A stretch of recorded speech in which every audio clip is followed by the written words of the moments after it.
Pay attention to this footage. It shows what happened before Samantha Koenig was kidnapped. February 1st, 2012. 18-year-old Samantha Koenig is busy closing up the coffee stand where she works in Anchorage, Alaska. She constantly checks her phone, expecting a text message from her boyfriend. The temperature outside is well below zero, and no one has been seen in the area for a while. It's 8:15 p.m. On one of the security cameras, a dark figure emerges from across the parking lot, walking towards the drive-through window. Samantha is then seen talking to someone before she goes off to make a coffee. At first, everything seems normal. She engages with the man as she would any other customer, until Samantha takes a step back, holding both her hands up.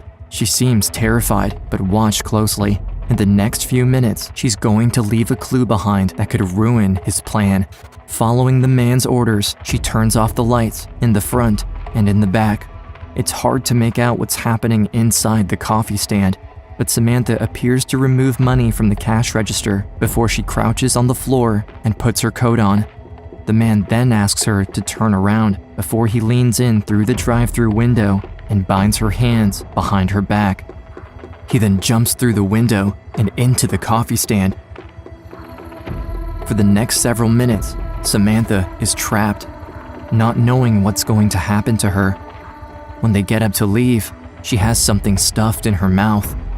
At 8:25 p.m., Samantha walks out of the coffee stand with the man close at her side. They cross the parking lot and turn right on Fairbanks Street before disappearing out of the frame. 18-year-old Samantha Koenig has been kidnapped and no one knows she's been taken. But look closer. Inside the coffee stand, there's a light flashing. Samantha has left her phone behind, which will come as a shock to police because her boyfriend will get a text from her 3 hours after she disappears. The year is 2012. In the city of Anchorage, Alaska, 18-year-old Samantha Koenig is living a happy life with her father, James, who loves her more than anything in the world. James has had full custody of Samantha since she was 2 years old and does all he can to keep her safe. But she's now a high school senior and enjoys going out with friends. James has allowed her boyfriend, Dwayne, to come live with them at his house, knowing it would make her happy. Samantha and her dad were very close. He's a really sweet person, a biker-type fellow. Samantha was his only biological child. Samantha was his world. Samantha has dreams of becoming a veterinarian. Her dad has been helping her prepare, and she's been saving up money for the future. She just started work at a new place called the Common Grounds, and on February 1st, she's working the evening shift alone. Her boyfriend, Dwayne, is supposed to pick her up after work. It's 8:30 p.m. Dwayne arrives late at the coffee stand and finds all the lights are off and the place is empty. He tries calling Samantha's cell phone multiple times but gets no answer. Because he was late, Dwayne thinks Samantha simply got a lift from someone else, so he decides to go home and wait for her there. It's 11:30 p.m., 3 hours later, when Dwayne finally gets a text back from Samantha, but the message only confuses him further. She writes, "I know what you did. I'm going to spend a couple of days with friends. Need time to think, plan. Acting weird. Let my dad know." Dwayne is shocked. He doesn't understand what he could have done that would make her angry. He shares the message with James, Samantha's dad, who immediately thinks, this doesn't sound like Samantha. It's 3 a.m. Dwayne is unable to sleep. He waits on the porch outside, hoping Samantha will come home when he sees a dark figure rummaging through his truck. Dwayne shouts out to the person and runs inside to get James. But when they get back outside, the figure is already gone. February 2nd, at 12:39 p.m., the Anchorage Police Department receives this 911 call. 911, what is the location of the emergency? I am at Common Grounds Espresso on Old Stewart and Tudor. My daughter works at the Common Grounds Espresso. She's been missing since she got off work last night. What's your daughter's name? Samantha Koenig. That officer's on your way. But before we continue, a quick thank you to today's sponsor, Aura. Support from partners like Aura helps us bring you more of the stories featured here on Unseen. If you've ever looked for your name online, you might have stumbled on your phone number, address, or even private information like your social security number, Online, data brokers spend hours trying to steal your personal records. And although there are laws protecting us in the real world, there's almost nothing stopping digital predators. For us at Unseen, going off-grid isn't an option when you're content creators, and it's not realistic for anyone who needs to function in the modern world. That's why we recommend Aura, the all-in-one identity protection service that helps you fight back. With Aura, you'll get comprehensive protection against viruses, ransomware, and phishing attacks. Their US-based fraud experts are always ready to help, 24/7, taking care of all the steps needed to rid the internet of your private information. On top of that, you'll get real-time fraud alerts for credit and banking, a secure VPN, an antivirus, a password manager, and more in one simple app. Don't leave yourself vulnerable. Click the link in our description at aura.com/unseen to get a 14-day free trial of Aura and start getting your information scrubbed off these data broker sites today. Thanks again to Aura for sponsoring this video. And now, back to the case of Samantha. Officer Kevin M. is the first to arrive at the scene. Got a call towards the end of the shift about a possible abduction from a barista at a coffee shop. I get there and talk to the barista's father and her boyfriend. I was concerned when he showed up at 8:15 to pick her up and she wasn't here. So I'm trying to put all this together. I have a father and boyfriend who say that a girl didn't come home. You get this weird text, and now somebody's rummaging through her truck, but they didn't call the police. That would be the most logical thing in my mind. In her truck? Yes, sir. At home? Yeah. Any reason we didn't report it? I just figured that she just had someone go get something out of her truck. I'm thinking maybe she's got another boyfriend somewhere and she didn't want to come home. I don't know if this is truly an abduction, but we still have to investigate it as if it was. When Officer M turns his attention to the coffee stand, he talks to the barista who had opened the shop that morning. It basically looked like someone just literally walked out of their shift. I started kind of noticing a little bit more things. I looked in my register, looked for the money that goes in my register, it was gone. Then I looked in our deposit bags, they were all gone. Several officers were at the scene. We searched the coffee stand, collecting evidence. I worked and worked and worked, trying to find evidence of any kind inside that coffee hut. Not only did I not find anything, there was no sign of struggle. But everything changes when they get their hands on the security footage. Detectives cue the tapes to 8 p.m., around the time Samantha was supposed to get off work. Right away, they can see she's alone, cleaning and wiping things down. At 8:15 p.m., a man approaches on foot and walks up to the drive-through window. Samantha goes to greet the man and starts making a coffee. Several times, she is seen engaging with him. At one point, she turns towards the window and she reacts. Samantha recoils and puts her hands up. Detectives are convinced the man is pointing a gun at her. She then walks across the coffee stand and turns the lights off. The officers watching the footage then see her go to the cash register and remove the money. She puts her coat on and drops to the floor so he can bind her hands together. Detectives have no idea what the man looks like as he's completely out of the frame until Samantha moves away from the window. And he jumps through the window. In like almost one leap, he just comes into the window. At that point, it almost seems like things calm down. He's in there a long time before they leave. The man stuffs napkins in Samantha's mouth and leads her out of the coffee stand. Officers then see them both walking away in the parking lot. They then rewatch the footage over and over, and there's a few elements that raise red flags. Right next to the light switch, there's an alarm. If she was in danger, why didn't she hit the alarm? She had a perfect chance to press the alarm button, she didn't do that. When we looked at that video for a longer time, we noticed that there was like a light showing up on the counter. The light would come on and then it would disappear. This is Samantha's phone, ringing every time Dwayne called her the night she was kidnapped. The problem is, Dwayne received this text message at 11:30 p.m. from Samantha's phone. Investigators fast forward the footage until they see movement at 11:26 p.m. The person came to the coffee stand. That person was wearing a headlight. The man came back specifically to get Samantha's phone, and left. That also coincided with the fact that the first texts from Samantha's phone came at 11:30 p.m. The suspect then sent a misleading text message to Samantha's boyfriend to delay someone calling the police as much as he could. This new development is terrifying. Where was Samantha while the man came back? Was she tied up in his car, held captive somewhere? Or worse? We told the media we have a video, and it's apparent from the video that it's kidnapping. Two of us left and one with us. While the police investigation shifts into high gear, Samantha's father, James, is leading efforts to find his daughter. Before you check out, head out. Samantha was last wearing a pair of furry black boots. It was just so obvious how much her father cared about Samantha and what a close relationship they had. James was devastated that his daughter was missing, and he had no idea where she was or what had happened to her. I don't know if my daughter's being fed, taken care of, if she's still alive, if she's getting any sleep. Please help find my daughter. The city of Anchorage was on heightened alert. For it to actually happen so out of the blue, I mean, it's scary. I can't believe this happened here in Anchorage.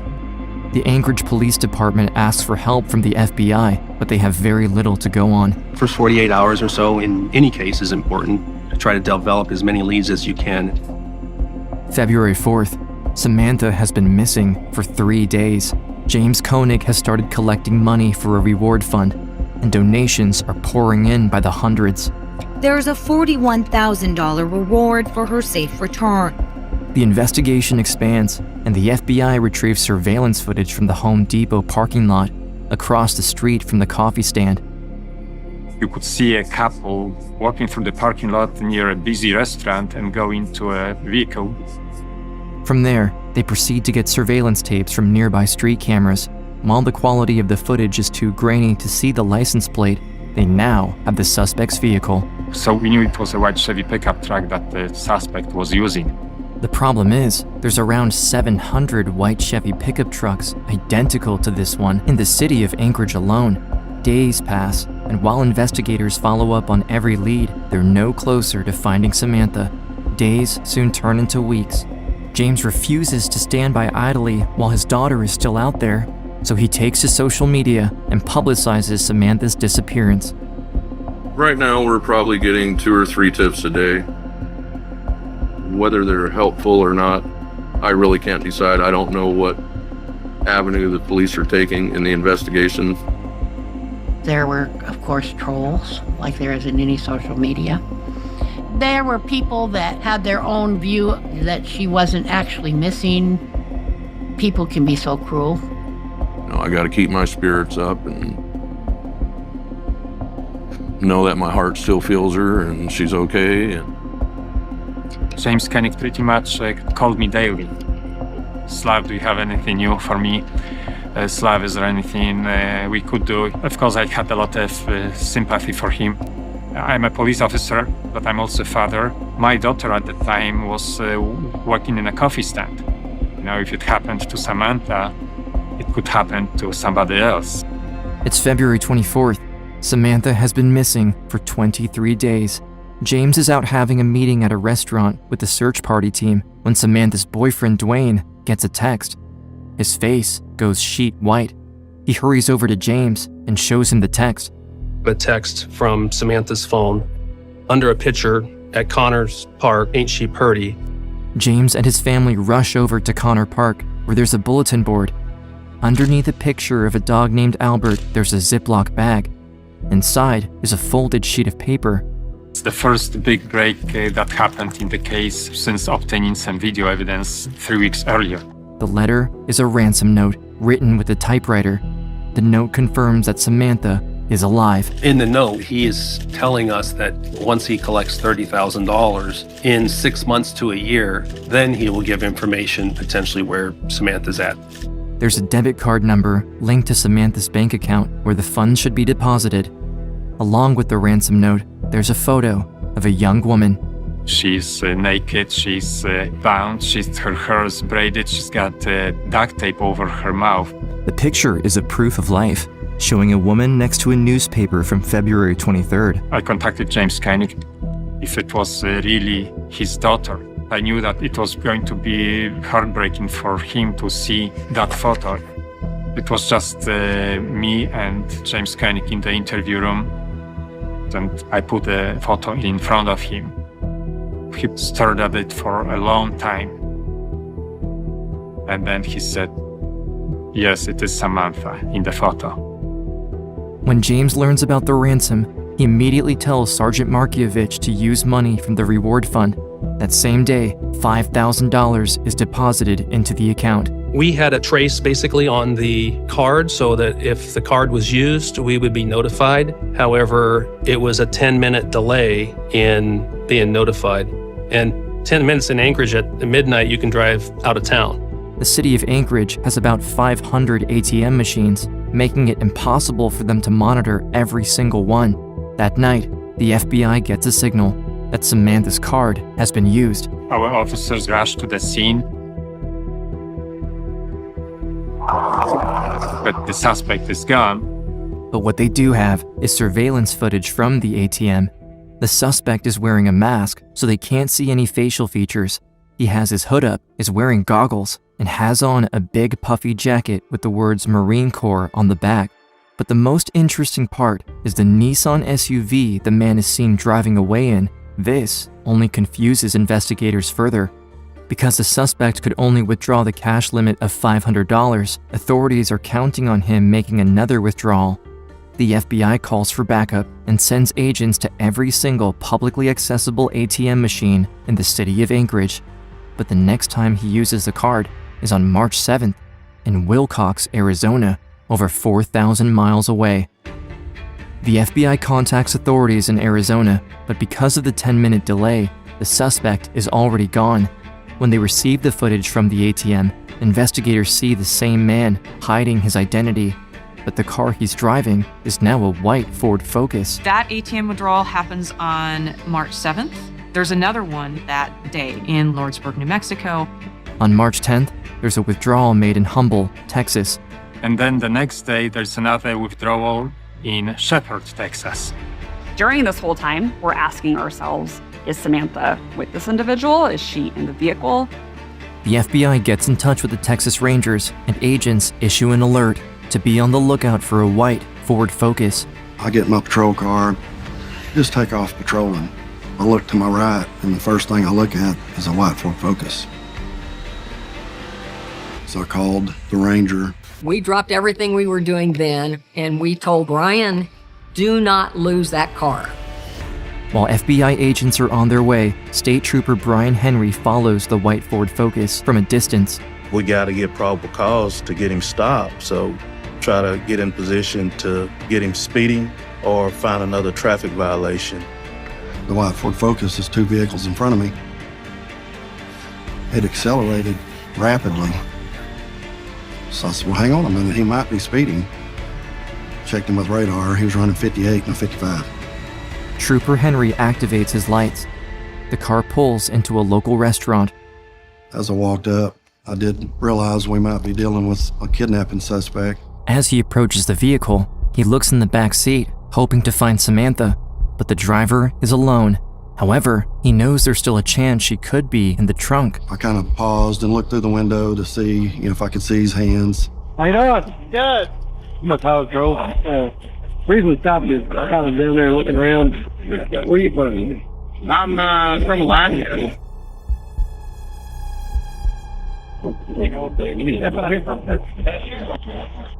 From the driver's license, he learns his name is Israel Keys. The Texas Rangers and FBI agents quickly arrive on the site and take control of the situation. Hi there. Steve Raven with the Texas Rangers. Okay. How are you? I'm with FBI. Hi. Can we visit with you for a few minutes? Hey, yeah. I mean, I don't know what's going on. They didn't even tell me why it was pulled over. Can I look at your wallet? I gave you my ID. You're not searching anything. Look, you have not given me any information. I've been very open with you. I've been telling you everything. You're not searching anything of mine until I know what's going on and why I'm still standing here. The agents are running out of options. If Samantha is in the trunk of the car, they need to get it open fast. I don't need a search warrant to search the vehicle under the vehicle exception rule in Texas state law. It's just general. How does that work if it's I'm not with Alaska? Listen, I'm not going to debate with you. Okay. Okay? I'm taking whatever action I need to take. When they open the trunk, Samantha Koenig is not there. But what they do find directly connects Israel Keys to her kidnapping. Here you go. Hey. A gray hoodie, a mask, gloves, and goggles, the same disguise that was seen in the ATM videos. Inside the pockets, they find Samantha's phone and debit card. We got her gun. Sir, you're under arrest.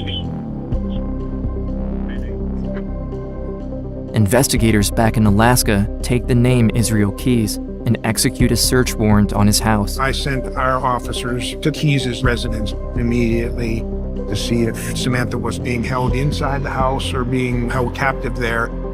When they arrive at the house, the first thing they notice is a white Chevy pickup truck and a silver Nissan Xterra SUV. The special assignment unit officers made entry into the home. We then searched the house, but Samantha's not in the house. After searching every square inch of the property, they find no evidence Samantha was ever there. There was a shed separated from the house.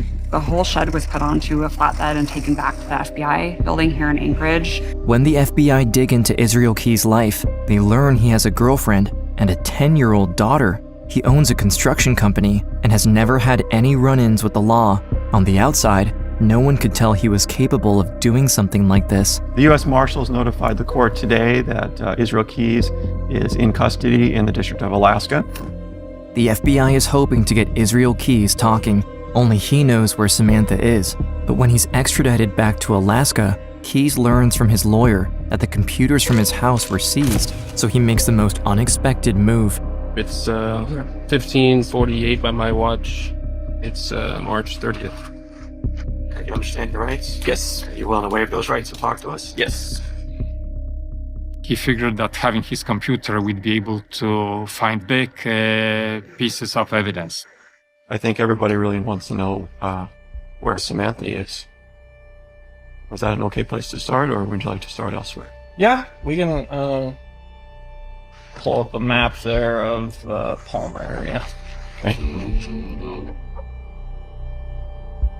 Keys directs them to an area north of Anchorage, towards Matanuska Valley. In that, like, how many yards off the shoreline or feet off the shore? Right there. And points to a spot on the lake. And what should they look for specifically? Ice fishing spot.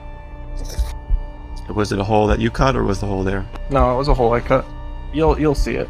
You'll see where the hole was, probably. And Israel Keys said that is where we would find Samantha Koenig. So you killed her? Yes.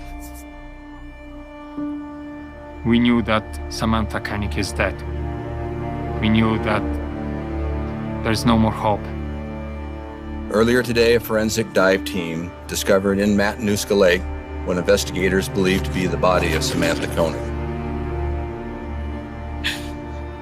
A lot of people right now I know are just heartbroken. Everyone was rooting for her until the very end.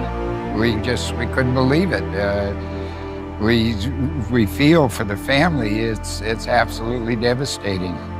Samantha's father, James, is at home, surrounded by family and friends when he learns the news.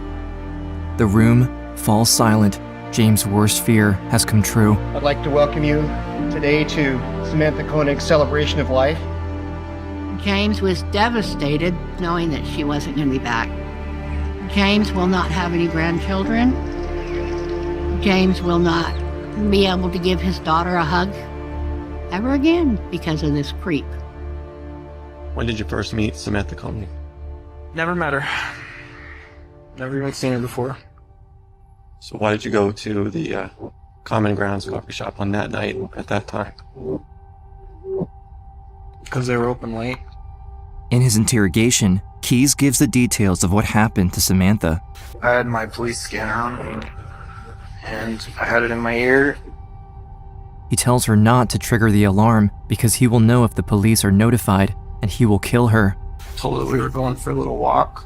We were only about 100 feet from the coffee stand, maybe 200 feet. And she tried to get away. I tackled her. After that, she knew I was serious. After that, she didn't give me problems. She kept trying to talk to me, and I had to tell her to shut up a few times. Because she was, trying to make friends and stuff. And she's doing what she should be doing. She's really trying to personalize herself to him, and she's trying to do what she needs to do to get out of that situation. While he's driving around Anchorage, Keyes asks Samantha for her phone. When she tells him it's at the coffee hut, he turns around and heads back. She tries to convince him there's an alarm on the door, but he doesn't believe her. He needed the phone in order to send the text to Samantha's boyfriend, which would ultimately buy him some time before police are notified that she's missing. Then, Keyes drives her to his house and leads her inside the shed. At the time, his girlfriend was in the home, was still awake. His daughter was also at home, asleep. Keyes doesn't think twice about keeping Samantha captive just a few feet away from where his 10-year-old daughter sleeps. After tying her to the wall and turning on some loud music, he asks Samantha for her ATM card. That's when he learns she left it in her boyfriend's truck. And that is when he leaves Samantha and goes back to Samantha's residence and goes into Dwayne's truck and ultimately finds the debit card. It's now at least 3:30 in the morning. Israel gets back to the house, and he's now going to fulfill his plan. That same night, Israel Keyes rapes Samantha and kills her. The next morning, Israel returns to his life as usual. He wakes up his daughter and packs her bags. They're going on a family trip to New Orleans, where they will stay for the next few weeks. All the while, Samantha's body is still in the shed. But the most disturbing thing is what he does when he comes back from his trip. He puts into action the next part of his plan: get ransom money by pretending Samantha is still alive. So he bought an old Polaroid camera in a thrift store. He puts some makeup on her body. And he took a Polaroid of her, and he had a recent newspaper next to her. Like I say, you got your monster. In reality, Samantha was dead before police were even notified that she was missing. The details of what happened to his daughter are not shared with James Koenig, yet he is convinced she was not Keyes' first victim. He creates a Facebook page to piece together a timeline of Keyes' whereabouts from 2004 to 2012. He calls the page, "Have you ever met Israel Keyes, possible serial killer?" All James wants is to get closure for other families who might have lost someone. But when tips start coming in, the FBI is flooded by reports from multiple missing person cases across the country and decide to ask Israel Keyes point blank, Are there any other people that you're responsible for the death of? I have lots more stories to tell if you're interested. Keyes says he's willing to talk, but he wants it done on his own terms. He knows he has the upper hand. There's certain aspects of the things that I've done that I would prefer never became public. The reason Israel Keyes doesn't want this to get out is because he doesn't want his daughter to find out. That doesn't stop him from enjoying the attention. I think that he likes to just sit there in a way and perhaps get some sense of delight by telling these horrific stories in such a casual way, knowing that he's likely shocking the investigators. As it turns out, James Koenig was right. Israel Keyes is a serial killer, and he has been doing this for many years. He explains how he planned each of his murders and how he avoided detection. He would bury these kill kits in areas and then travel back to those locations to commit the next crime. He'd have rope, he'd have gloves, he'd have tape, he'd have zip ties. Some of them he would have a gun in there. Keyes may be talking, but investigators are struggling to get the names of each one of his victims.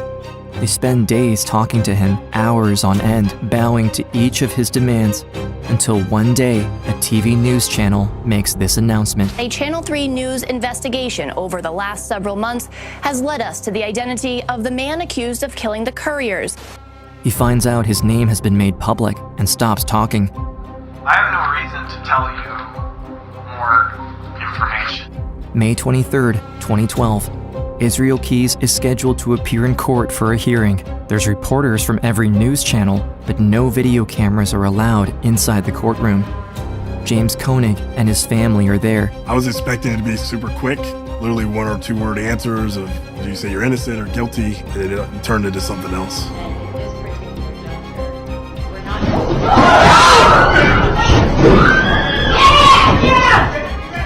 Keyes jumps out of his seat over the guardrails that separates him from the rest of the gallery. One marshal grabs him at the last minute and throws him to the ground, while another shoots him with a taser gun.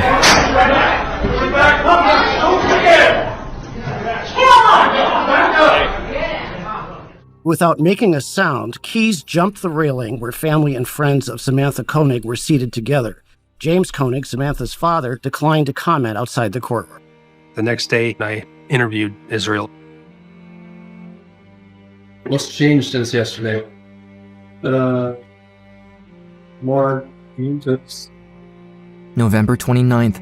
Investigators only have 2 names, but Keyes refuses to cooperate further. After 40 hours of questioning over the course of 8 months, Israel Keyes shuts down. 3 days later, a prison guard does a routine check of Keyes' cell and stumbles upon a shocking scene. Federal inmate Israel Keyes was found dead in his jail cell. A lot of people were glad he was dead. They think that's what he deserved, but there's a lot of information he took with him. Investigators are certain Keyes had killed 11 people, but for now, they only have 3 names: Bill Currier, Lorraine Currier, and Samantha Koenig. However, Special Agent Kat Nelson is convinced more cases will be solved, and she continues to work so that the families of his victims can finally get closure. It won't be easy by any means, and it may take a long time, but I'll never give up trying. As for James Koenig, Samantha's father, it's because of his relentless efforts that a serial killer was caught, finally putting an end to his reign of terror. Since his daughter's death in 2012, he's created an organization that helps others find missing family members. It works to help conduct searches, offering support and advice. The program is called Seeking Alaska's Missing, or SAM for short. Family and friends are also working to pass a bill that aims to improve workplace safety across Alaska so that what happened to Samantha never happens again, naming it the Samantha Koenig Safety Act. As of today, they are still working to pass this bill and are asking for support from the public. While James has lost his only daughter, she will always be in his heart, and through his work, he's making sure Samantha's memory lives on.